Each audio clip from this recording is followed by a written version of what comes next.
আমাদের ঈদগাহ আমাদের রাস্তা চলে গেছে, চিন্তা করে চলে গেছে। আমাদের এই পাড়ুয়ারা দারুসুন্নাহ তালিমুল কুরআন মডেল মাদ্রাসায় 400 ছাত্রছাত্রী আছে।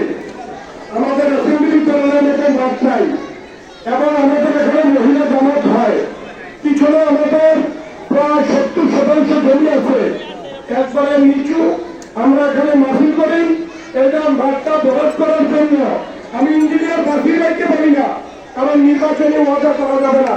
আমি জেলা পরিষদের সম্মানিত সদস্য আমাদের মশিউর রহমান ভাইকে বলি, ওনার এই ক্ষমতা সবসময় উনি রাখেন ইনশাআল্লাহ। আমাদের এই পিছনের মাঠটা ইচ্ছা মাঠ করার জন্য বাউন্ডারি ওয়াল সহ মাটি বানানোর জন্য একটি ব্যবস্থা করে দেওয়ার জন্য আবেদন রাখছি।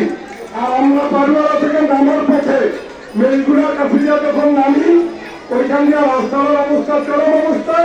400 ফুট রাস্তা যদি এখানে করে দেয়, পিসজামাই অথবা ধনী এখানে বলে কাশুরিয়া যেটা করে, তাহলে আমাদের অন্তত আপাতত আমাদের দুর্ভোগ লাগাও ফেলে।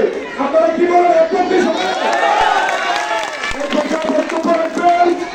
আমাদের প্রিয় নেতা মশিউর রহমান খান।